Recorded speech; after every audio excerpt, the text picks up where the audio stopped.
I started today with one simple goal. I wanted to understand Google's new local AI model story. Gemma 4, DiffusionGemma, MLX, GGUF, vLLM, OpenWebUI, LM Studio. On paper, all of this sounds straightforward.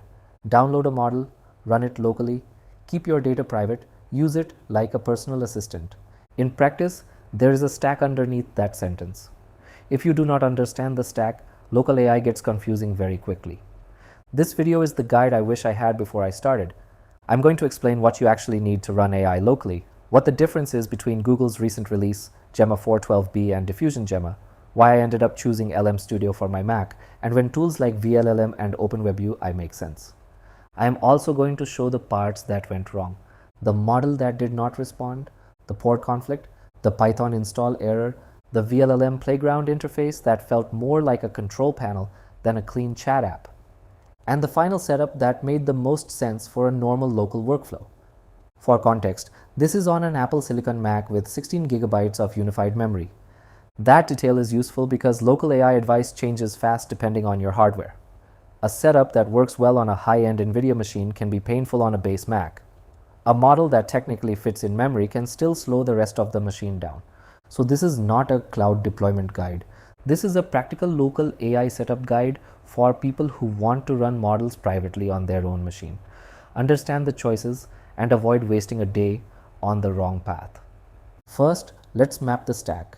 When people say run AI locally, they usually mix 5 different things into one phrase. The first piece is the model. That is the actual neural network. Examples are Gemma, Qwen, Llama, and DiffusionGemma. The second piece is the model format or backend path. You will see names like GGUF, MLX, and safetensors. GGUF is common in tools built around llama.cpp. It is practical for desktop apps like LM Studio. You will often see quantized files where the model has been compressed so it uses less memory. MLX is Apple's machine learning framework for Apple Silicon. MLX models can be very efficient on Macs, but support depends on the app and runtime. If the runtime does not support a model architecture, the model may download correctly and still fail to load. Safetensors is a common format for model weights. It is not automatically the easiest thing to run as a beginner. It usually needs the right Python library, runtime, and configuration. The third piece is the runtime. This is what actually loads the model and runs inference. Examples include llama.cpp, MLX, vLLM, Ollama, and the runtime inside LM Studio. The fourth piece is the user interface. This is what you click and type into. LM Studio, OpenWebUI, and vLLM Playground are user interfaces, but they serve different audiences. The fifth piece is the hardware. RAM, GPU memory, SSD space, CPU, Apple Silicon versus NVIDIA.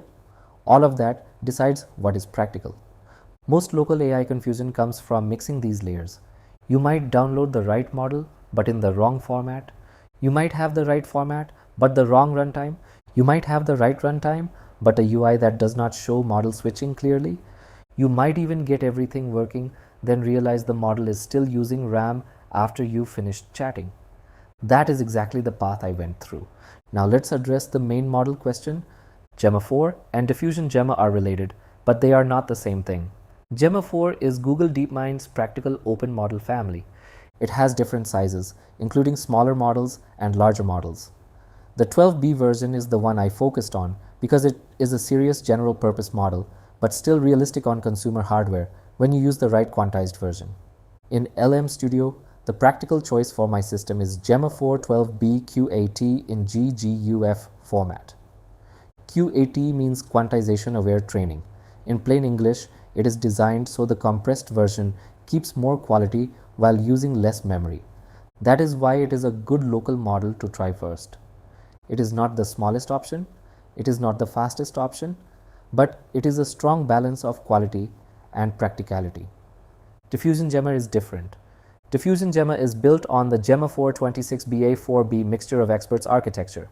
The official model card lists about 25.2 billion total parameters, with about 3.8 billion active parameters during inference.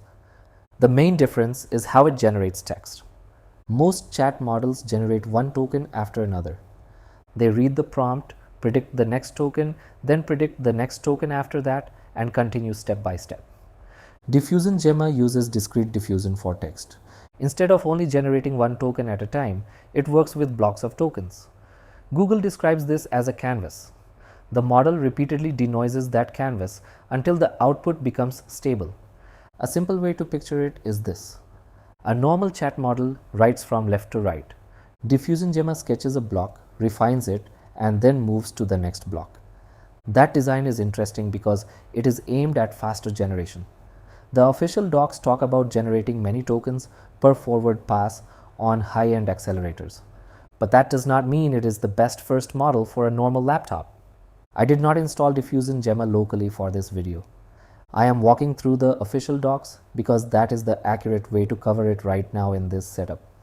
The practical local setup I tested and landed on is Gemma 412 BQ80 through LM Studio. So the short version is this. Gemma 412B is the model I would actually try locally today. DiffusionGemma is the architecture I would study, follow, and test later when the tooling around it is smoother for consumer machines. Now let's talk about the journey. At first, I looked at vLLM because it is a respected inference server. If you are building an API or you need an OpenAI compatible local endpoint, vLLM is a strong name to know. But on Apple Silicon, the normal vLLM path is not the same as the NVIDIA path. For a Mac, the route becomes vLLM-MLX. That is the Apple Silicon path. It can expose a local OpenAI compatible API, which means other tools can connect to it, using a URL like localhost. That sounds clean. In practice, it adds layers. You need the Python environment, you need the model cache, you need the backend server. Then you need a UI on top if you want a normal chat experience. That led me to OpenWebUI. OpenWebUI is a solid browser-based interface. It can connect to local or remote providers that support OpenAI compatible APIs. That means it can talk to a vLLM server. For a power user, that is useful.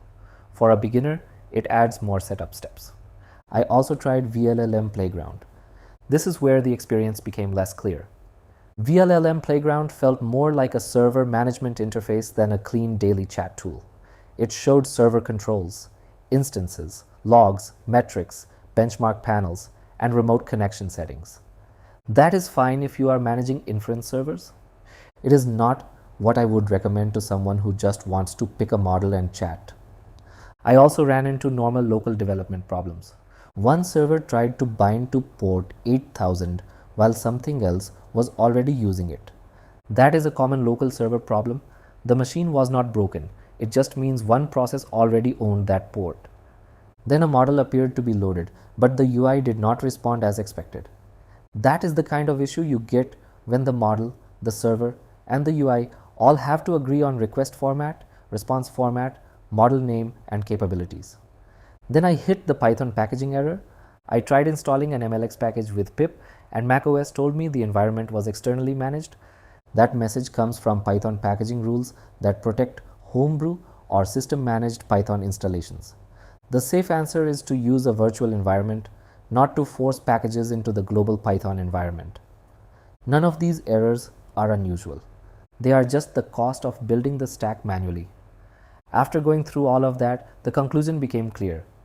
If the goal is daily local AI on a Mac, start with LM Studio. LM Studio gives you the model browser, the runtime, the chat interface, and a local server option in one app. It is not the only tool, but it removes a lot of moving parts. For my machine, the model that made the most sense was Gemma 412 BQ80 GGUF. Inside the local LM Studio model folder, the main model file is the Q4 GGUF file. There is also a multimodal projector file. That is the practical evidence of the final setup. The earlier MLX version of Gemma 412B did not load correctly in LM Studio on my system. The error pointed to an unsupported model type called Gemma 4 _ unified in the MLX runtime. That does not mean MLX is bad. It means this specific model architecture was not supported by that runtime path at that moment. This is an important local AI lesson.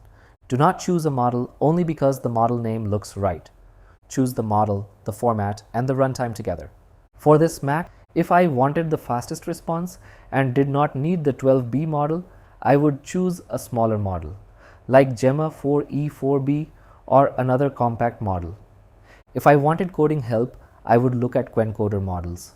If I wanted a local API server for other apps, then I would reconsider vLLM-MLX. If I wanted to study new inference architecture, I would spend time with DiffusionGemma docs and wait for smoother local tooling. Now let's compare the main tools. LM Studio is the beginner-friendly daily driver. You search for a model, download it, load it, chat, and optionally run a local server. For most people, that is enough. WebUI is a flexible browser interface. It is useful when you already have a backend running, such as Ollama, vLLM, or another OpenAI compatible server. It is stronger when you want a web app experience, multiple providers, or more self-hosted control. vLLM-MLX is the server path for Apple Silicon.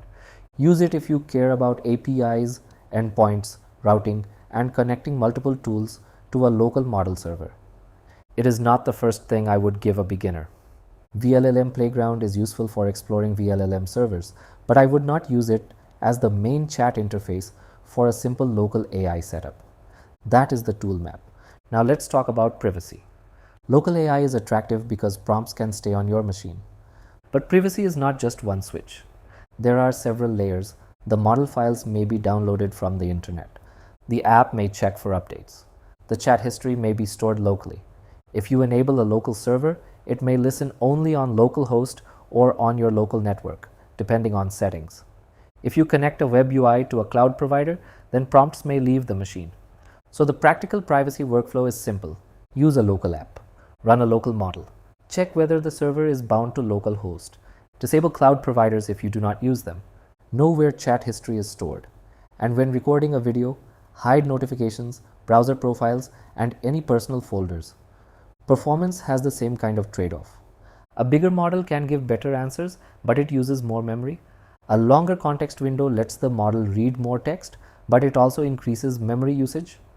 Keeping the model loaded makes the second response faster, but it keeps RAM occupied. Unloading the model frees RAM, but the next response takes longer to start. On a 16GB Mac, that trade-off is visible. You can run a capable local model, but you should avoid loading multiple large models at once. You should also keep context length reasonable. Start with something like 4,000 or 8,000 tokens before pushing higher. If the machine starts compressing memory or swapping, the whole experience slows down. Now here is the final decision tree. If you are a beginner and want private local AI, start with LM Studio. If you want to try a Google model today, start with Gemma 4 12BQ GGUF. If you want more speed on a smaller machine, use a smaller model like Gemma 4E4B. If your main use case is coding, test quencoder models. If you need an OpenAI compatible local server, use vLLM MLX or another local serving runtime. If you want a browser-based self-hosted UI, use OpenWebUI connected to a local backend. If you want to understand Google's newer diffusion style generation approach, study DiffusionGemma through the official docs first. Do not make it your first local install unless you are ready to troubleshoot. The larger point is this: local AI is not one download. It is a set of choices: model, format, runtime, UI, hardware. Once you separate those layers, the whole space becomes easier to reason about. For my setup, the answer is simple. LM Studio for the app, Gemma 412 BQ80GGUF for the model, small context first, local only settings, and DiffusionGemma as the architecture to watch, not the first model I would ask a beginner to run today. That is the setup I would recommend if you want to get started quickly, keep control of your data, and avoid turning a simple local AI experiment into a full infrastructure project. That's where I'll wrap this one. If you want to follow the journey as I keep exploring practical engineering with AI, subscribe. And thanks for watching. See you in the next one.